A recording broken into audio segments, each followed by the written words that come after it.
faktor utama pembentukan syakhsiyah, kepribadian seseorang itu untuk menjadi seorang yang memiliki kepribadian tertentu bergantung kepada lingkungan dan persahabatan.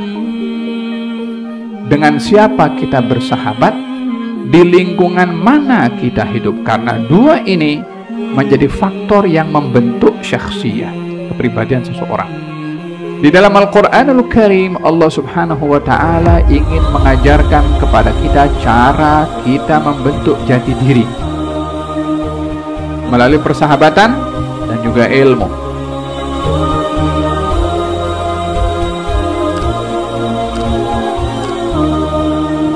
Alhamdulillah, salatu wassalam ala sayyidina Rasulillah Muhammad bin Abdullah wa ala alihi wa sahbihi wa man walah wa ba'du. Bila kita melihat dan mengkaji mendalami isi kandungan Al-Quranul Karim mengenai tugasan Rasulullah Sallallahu Alaihi wa ala alihi wasallam adalah untuk mendidik dan juga mengajar. Pendidikan dan pengajaran dua perkara yang berbeza. Walaupun istilahnya itu di dalam Al-Quran digunakan kalimat ta'lim dan juga tazkiyah. Kalau diuraikan dalam bahasa Melayu mungkin akan diterjemahkan dengan pendidikan dan juga pengajaran.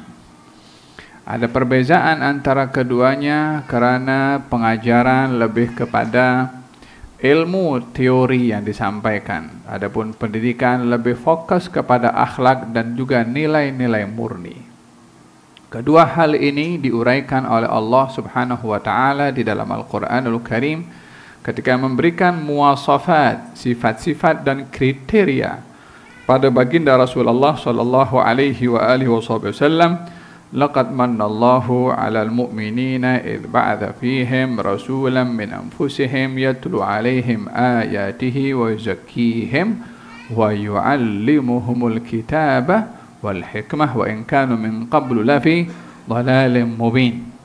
Allah sudah memberikan kepada kamu, wahai orang-orang beriman, anugerah yang besar. Seorang Rasul bahagian daripada diri kamu sendiri, yakni dari manusia. Tugasnya membacakan ayat-ayat Allah. Yang kedua, mendidik hati dan jiwa. Yang ketiga, mengajarkan kepada kamu kitab, yaitu isi kandungan wahyu, dan juga wal hikmah, yaitu as-sunnah yang dibawa oleh Nabi SAW. Ada dua hal penting yang disebutkan dalam ayat ini. Yang pertama adalah tazkiyah, yaitu pendidikan. Yang kedua adalah ta'lim, yaitu pengajaran. Sebagaimana saya katakan bahwasanya tazkiyah, pendidikan, lebih tertumpu kepada akhlak, kepada pendidikan hati dan jiwa.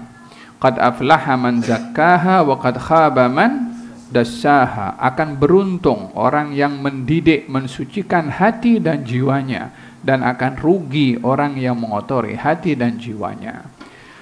Ayat ini dalam surat Asy-Syams, Allah Subhanahu wa Ta'ala bersumpah dengan 11 kali sumpahan. Walaupun Allah itu maha benar pada perkataannya, wa man asdaqu minallahi haditha. Siapa yang lebih benar percakapannya itu ya lebih dari Allah. Tidak ada yang lebih benar dari Allah Subhanahu wa Ta'ala.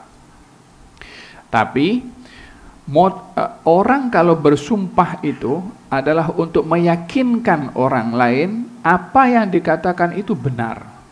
Maka digunakan sumpah sebagai wasilah supaya orang mendengar tidak ragu-ragu.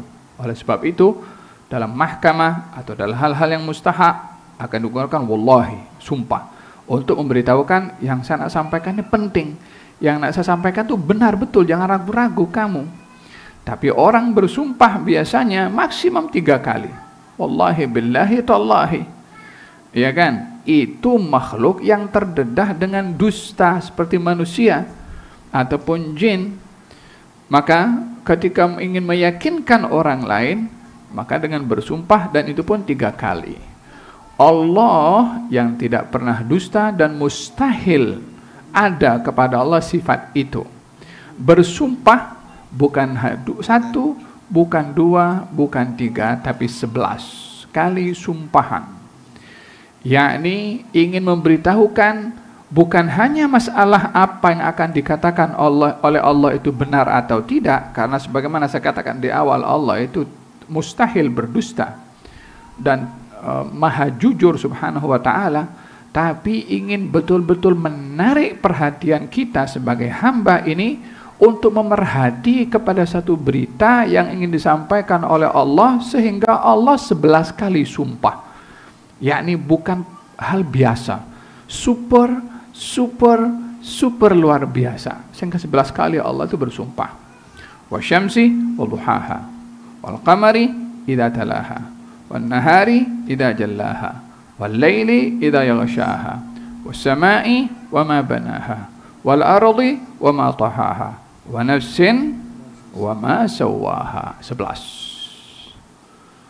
Setelah 11 kali sumpah itu baru diberitahu oleh Allah apa yang ingin disampaikan oleh Allah, sehingga 11 kali itu katanya qad aflaha man zakkaha wa qad khaba man dassaha. Bertuah dan beruntung orang yang mendidik hati dan jiwanya, dan akan rugi serta rugi orang yang mengotori hati dan jiwanya. Untuk bagi tahu dua sentence ini, dua kalimat ini didahului dengan sekian banyak sumpahan oleh Allah, artinya yang sangat memberikan yang akan menjadi kejayaan kepada seorang, tak ada lagi duanya, adalah orang yang menjaga hati dan mendidik hatinya, dan tak ada orang yang lebih rugi daripada orang yang mengotori hati dan jiwanya.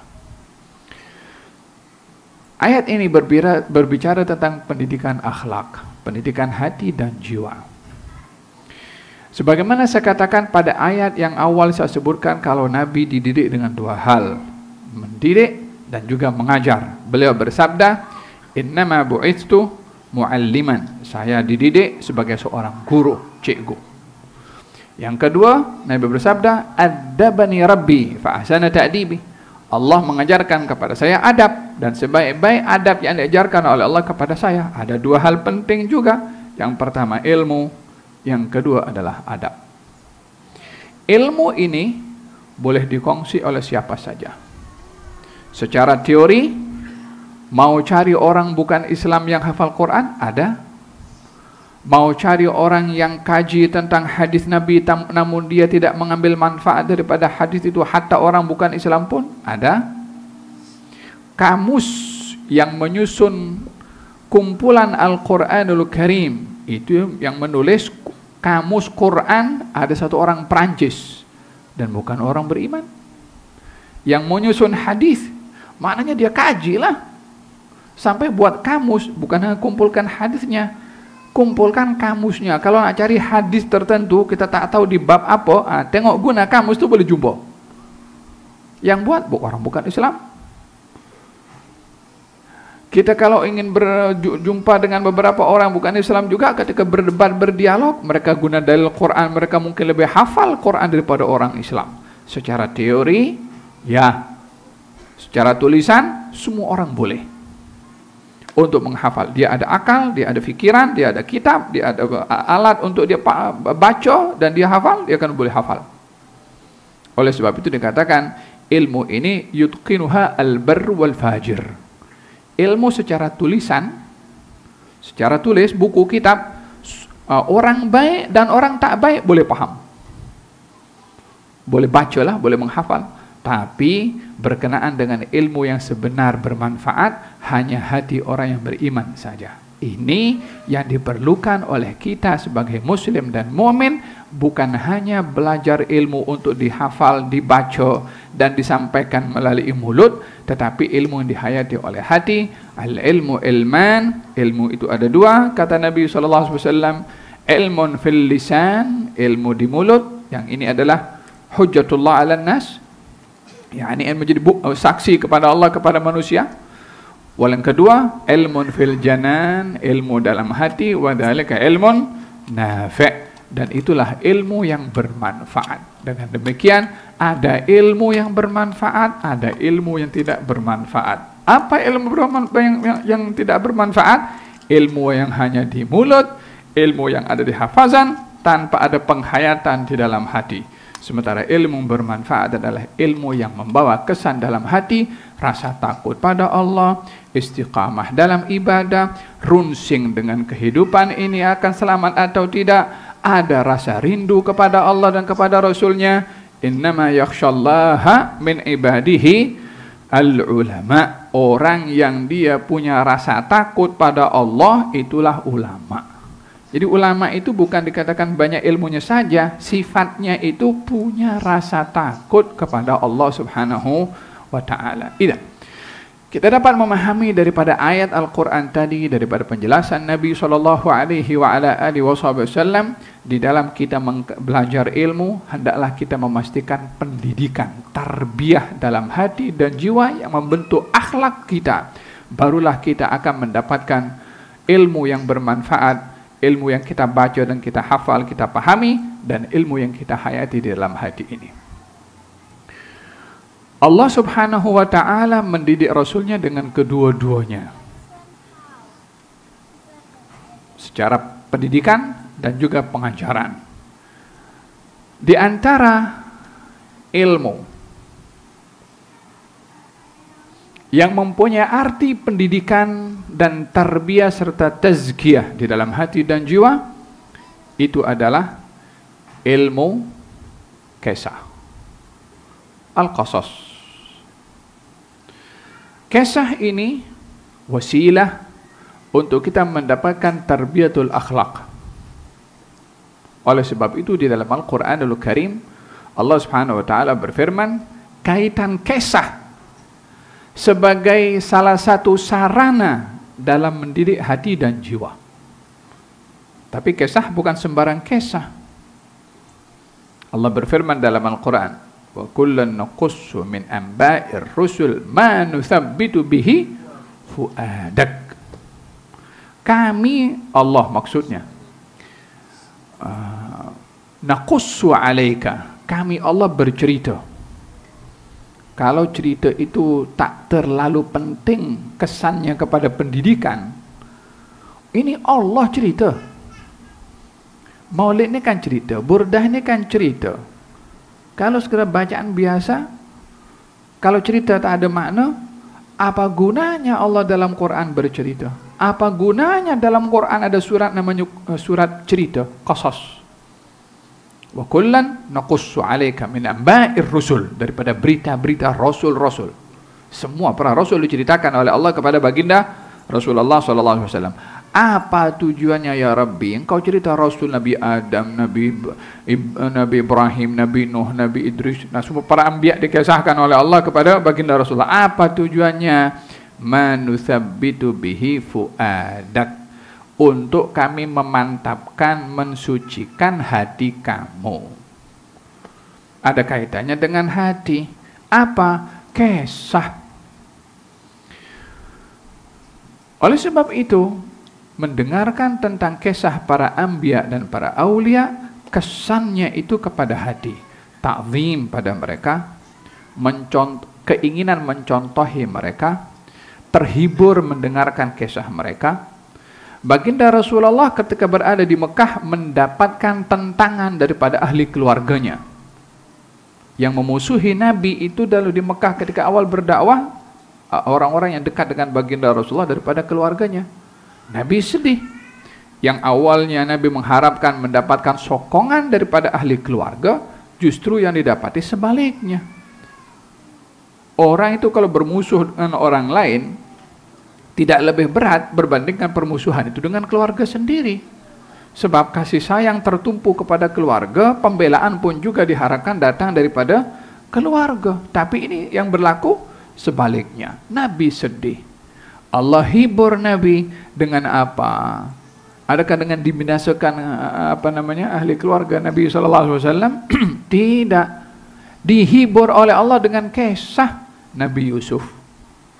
Ya Rasulullah, engkau diuji dengan masalah keluarga-keluargamu yang memusuhi kepada engkau. Ini Nabi Yusuf, adik-beradiknya memusuhi, adik-beradiknya ingin bunuh, adik-beradiknya campakkan dia ke dalam perigi sampai dia menjadi hamba sahaya, sampai dijual macam. Dikisahkan satu surat full oleh Allah dalam surat Yusuf, untuk menghibur Nabi Muhammad SAW dengan kisah supaya hatinya mantap dalam berpegang kepada ajaran yang diperjuangkan oleh beliau sebagai amanah dari Allah Subhanahu wa taala. Tegar balik Nabi, istiqamah balik Nabi dengan apa? Dengan kisah.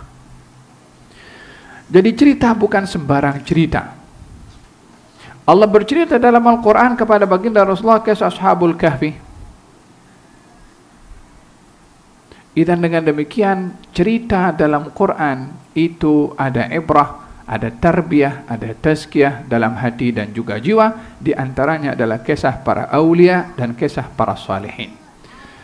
Faktor utama pembentukan syakhsiyah, kepribadian seseorang itu untuk menjadi seorang yang memiliki kepribadian tertentu bergantung kepada lingkungan dan persahabatan. Dengan siapa kita bersahabat, di lingkungan mana kita hidup, karena dua ini menjadi faktor yang membentuk syakhsiyah, kepribadian seseorang. Ya, ilmu salah satunya, lingkungan sekolah, lingkungan rumah, lingkungan taman, lingkungan wilayah, itu bahagian daripada faktor juga yang membentuk. Oleh sebab itu baginda Rasulullah sallallahu alaihi wasallam bersabda, katanya, al-mar'u ala dini khalili falyanzur ahadukum man yukhalil. Orang itu akan berada pada perangai, sifat, kriteria temannya. Hendaklah dia memilih dengan siapa dia berteman. Kalau teman itu hanya sekedar untuk mendapatkan keuntungan keduniaan saja, salah cara memahami seperti itu. Sedar atau tidak, orang akan terpengaruh dengan temannya. Bukankah di dalam Al-Quranul Karim Allah Subhanahu wa taala berfirman tentang pengaruh teman dalam baik dan juga buruk? Katanya dalam Al-Quranul Karim Allah bercerita, ya laitani ittakhadtu ma'ar rasuli sabila, ya wailata laitani lam attakhidh fulanan khalila. Orang-orang kafir nanti di hari kiamat mengatakan, andai saya ketika hidup di dunia berkawan dengan Rasul nih.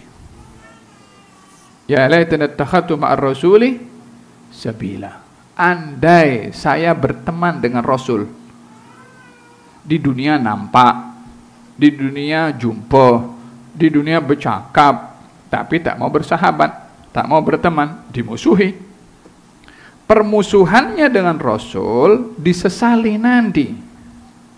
Tak cukup itu, ya wailata laitani lam attakhidh fulanan khalila. Andai saya ketika di dunia itu, celakanya saya ketika berada di dunia, andai saya tidak menjadikan si fulan itu teman saya. Menyesal karena tidak berteman dengan Rasul, menyesal karena berteman dengan orang yang menjadi sebab kesesatannya untuk tidak beriman kepada Rasul. Yang dulu di dunia best friend, yang dulu di dunia mungkin satu geng, yang di dunia dulu sama-sama, di dunia dulu satu pocket, contohnya di dunia, walhasil kamcing kata orang. Tapi nanti di akhirat, ya wailata laitani lam attakhidh fulanan khalila. Andai saya tak berteman dengan orang itu, apa sebabnya? Laqad adallani 'anil dzikri ba'da idz ja'ani. Itu teman saya itu menyesatkan saya daripada kebenaran, daripada iman. Setelah keimanan dan kebenaran itu datang kepada saya, maksudnya sebab saya tak beriman, kawan saya. Sebab saya menolak kebenaran, kawan saya jadi sebabnya. Dengan demikian, teman itu boleh membawa kepada kebahagiaan, teman juga boleh membawa kepada kebinasaan. Demikian uraian Al-Quranul Karim diuraikan oleh Allah Subhanahu wa taala di dalam Al-Quran. Oleh sebab yang demikian, faktor utama kepada pembentukan kepribadian salah satunya adalah teman, yang kedua adalah lingkungan. Hampir secara menyeluruh di alam, di dunia ini, banyak lingkungan, atau boleh katakan majority, lingkungan tidak mendidik kepada masyarakat. Lebih banyak merosakkan daripada membentuk seorang insan bertuhan atau seorang insan yang kenal kepada Allah dan bertaqarrub ila Allah Subhanahu wa taala. Di dalam hadis Nabi Muhammad sallallahu alaihi wasallam ada satu orang, dia sudah bunuh 100 orang. Dia ingin bertaubat. Dia jumpa dengan orang alim. Katanya, saya ingin bertaubat, saya sudah bunuh 100 orang. Katanya, kamu boleh bertaubat, tapi dengan satu syarat. Apa? Tinggalkan negeri kamu itu, yang kamu tinggal, berhijrahlah ke negeri sebelah sana. Di sana ada orang-orang yang beribadah kepada Allah.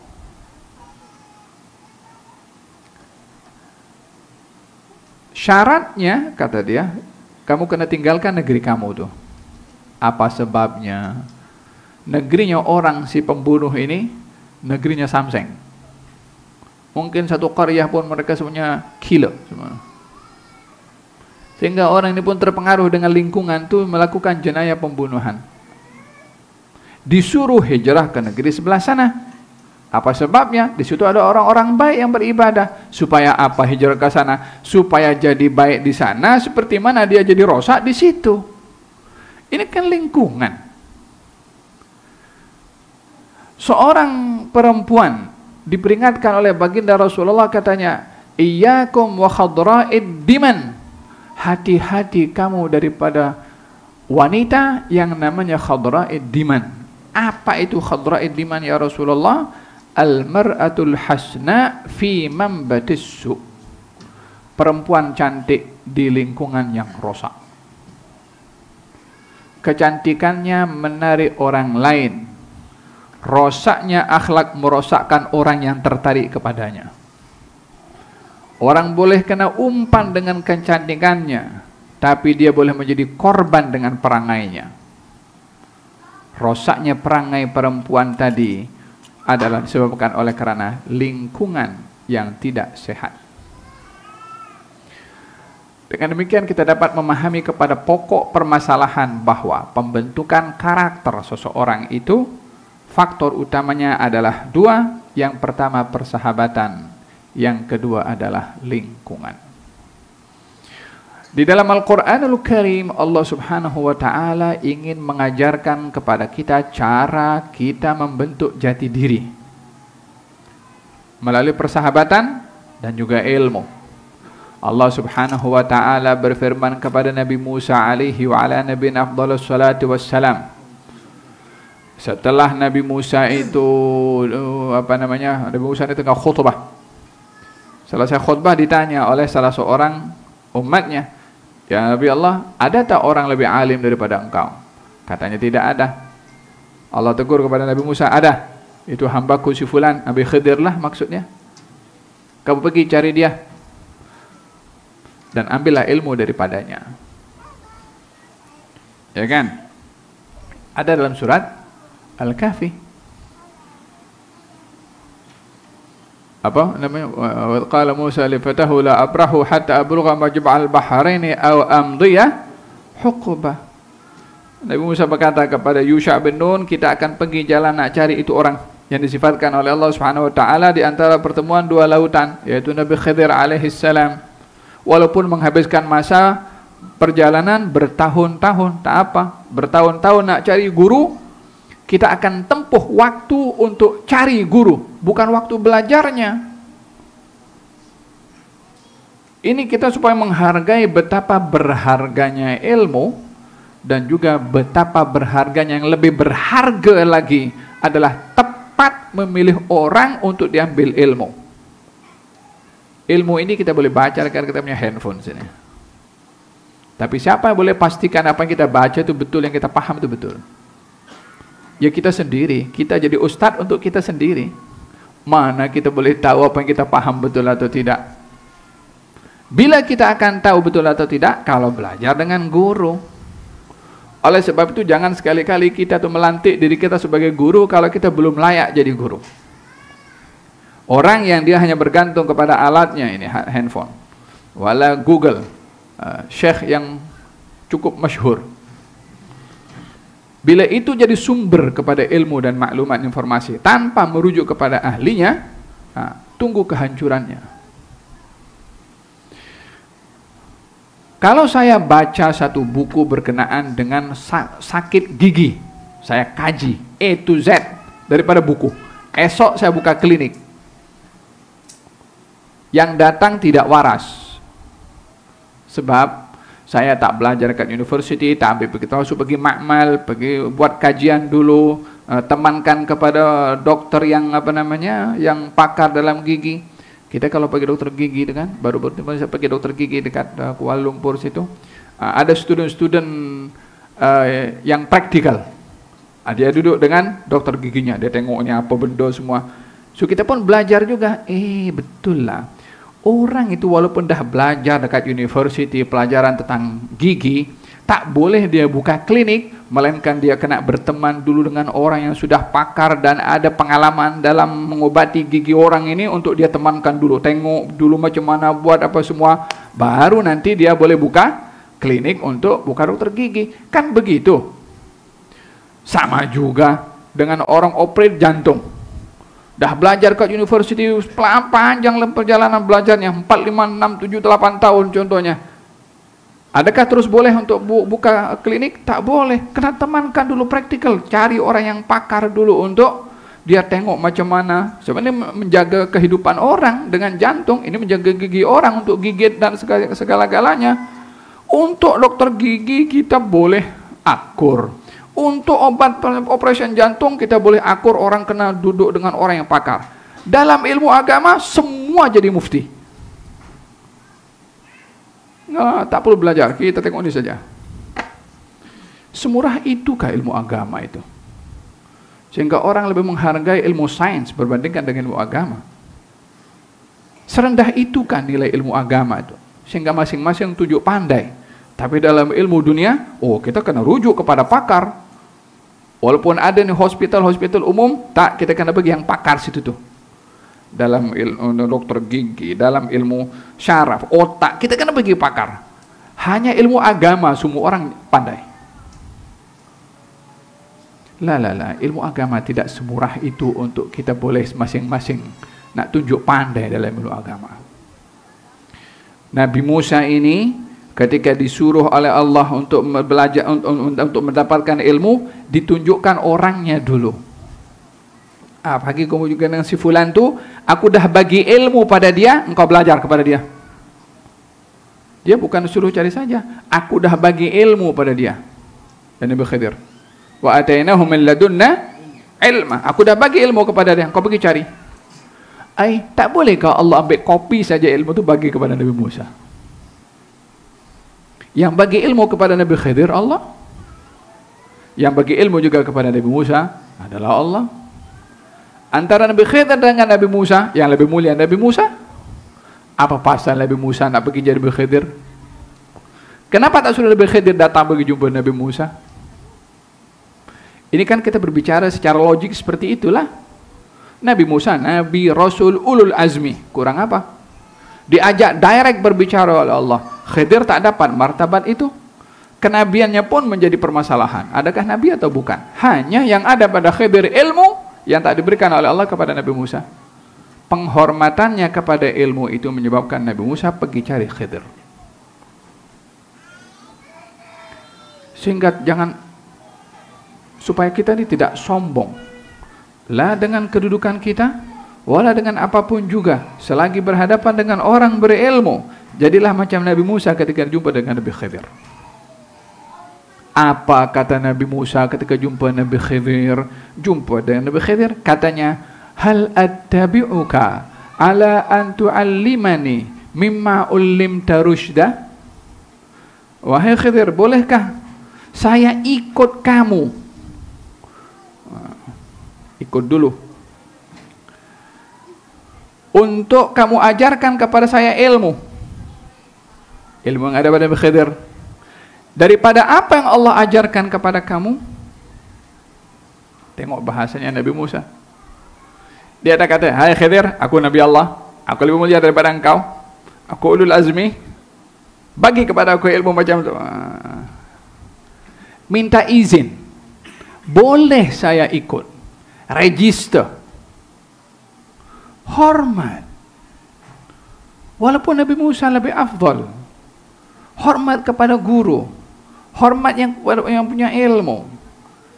Ini kan tarbiyah Qur'aniyah diajarkan oleh kepada kita. Boleh saya ikut.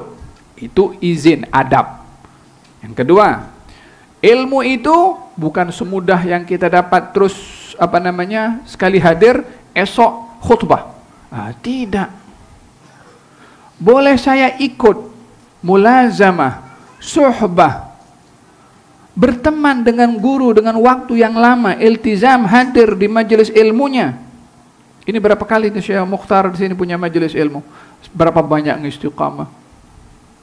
Saya yakin semuanya istiqamah. InsyaAllah sebanyak ini pun juga setiap kali Syekh Mukhtar ini masjid ramai juga dengan orang-orang istiqamah. Amin, gol insyaAllah. Saya nak tengok nanti di depan bagaimana hadir ramai atau tidak. Tapi ini kalau kita betul menghargai ini ilmu, kita yang untung. Tak ada siapa yang lebih diuntungkan daripada menghadiri majelis ilmu kecuali yang datang mencari. Yang datang mencari lebih beruntung daripada yang memberi. Katanya, hal attabi'uka, boleh saya ikut dengan kamu untuk kamu ajarkan kepada saya ilmu yang Allah ajarkan kepada kamu. Silsilah sanadnya ilmu itu kena tahu daripada siapa. Kan kita nak pastikan, sebab ilmu ini yang membentuk kita. Dengan demikian, dalam Al-Quranul Karim dikisahkan oleh Allah, kisah-kisahnya orang-orang saleh, dikisahkan oleh Allah dua hal penting dalam pembentukan identiti. Yang pertama adalah as-suhbah, persahabatan. Yang kedua adalah lingkungan. Maka dalam majelis yang penuh dengan barakah ini, kita hendaklah memastikan dalam waktu umur yang Allah berikan kepada kita ini, yang kita cari ini adalah ilmu. Dan ilmu terhiasi dengan akhlak dan pendidikan hati dan jiwa. Antum sudah ada di tempat, ada yang mengajar, ilmunya ada, orangnya ada, tinggal hadirnya dan penghayatannya serta praktikalnya. Dengan itu, antum semua akan menjadi orang yang mengambil bahagian daripada tinggalkan oleh Nabi, daripada ilmu dan juga akhlak. Kita berdoa dalam majelis yang penuh dengan barakah ini, mudah-mudahan Allah Subhanahu wa taala didik kita dengan akhlak dan ajarkan kita ilmu Quran dan juga ilmu sunnah Nabi Muhammad sallallahu alaihi wasallam, sehingga setiap ilmu yang kita belajar akan berkesan kepada hati dan jiwa kita untuk mengagungkan Allah, takut pada Allah, mendekat kepada Allah. Dan setiap ilmu yang kita belajar, kita dapat praktis daripada ilmu tersebut untuk beriman kepada Rasulullah, mengagungkan Rasulullah, memuliakan Rasulullah, rindu kepada Rasulullah, dan dianugerahkan oleh Allah manfaat daripada ilmu praktikal dalam kehidupan kita keseharian. Birahmatika ya arhamar rahimin. Mudah-mudahan Allah Subhanahu wa taala berkati Syekh Mukhtar bin Habib yang selalu mengajar, mengimarahkan masjid ini, dan semoga Allah Subhanahu wa taala berkati kita punya orang-orang tua, Datuk Abdul Hasan, Datuk Zainal Abidin, Masya Allah. Tengok sudah tua, datang juga majelis ilmu. Tak kenal umur orang mencari ilmu semua. Mudah-mudahan kita semua yang hadir di sini digolongkan oleh Allah dalam golongan orang-orang yang mencari ilmu dan mendapatkan ilmu. Dan mudah-mudahan Allah berkati masjid ini, pihak pengurusannya, pihak imamnya, ahli jawatan kuasanya, dan kita semua yang hadir muslimin dan muslimat digolongkan oleh Allah dalam golongan orang-orang yang mencari ilmu, yang dengannya akan dimudahkan oleh Allah menuju ke syurganya Allah. Wa sallallahu ala sayyidina Muhammadin wa ala alihi wasallam. Alhamdulillahi rabbil alamin. Rabbal alamin ya Rahman ya Rahim, salli rabbi wa sallim ala khairil mursalin.